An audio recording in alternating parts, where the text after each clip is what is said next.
Barang siapa yang tidak bertobat kepada Tuhan, maka mereka itulah tergolong orang-orang yang zalim. Surat Al-Hujurat ayat 11. Jangankan manusia yang bertobat kepada Tuhan, tetapi Tuhan pun bertobat kepada manusia. Dan tobat Tuhan kepada manusia itu artinya kembalinya Tuhan kepada manusia atas perbuatan buruk yang telah dilakukan oleh manusia. Taba yatubu taubatan. Sesungguhnya taubat menurut Al-Quran yaitu kembali. Jika manusia masih berkeras tidak mau kembali kepada Tuhannya, maka Tuhan akan datangkan ujian dan cobaan berupa musibah pada manusia, supaya manusia mau kembali mencari Tuhannya. Itulah yang disebut dengan taubat. Dan Tuhan pun akan bertobat kepada manusia yang mau bertobat kepadanya. Padahal antar manusia dan Tuhan itu menyatu, tidak kemana-mana, alias di situ-situ saja. Sebab Tuhan itu ada bersama manusia setiap nafasnya manusia. Bahkan Tuhan lebih dekat dari urat nadinya manusia. Manusia itu diciptakan ada bersama dan bersinggungan langsung dengan benda-benda materi yang ada di muka bumi ini.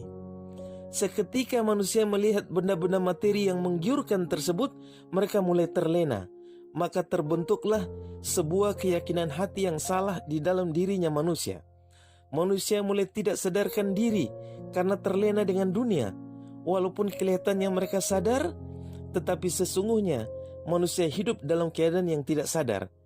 Akhirnya terjadilah goncangan atau konflik di dalam dirinya manusia itu sendiri.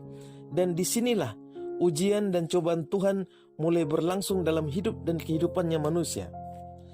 Ketika manusia masih bayi, masih balita, jiwa raganya pun masih suci karena belum mengenal dosa.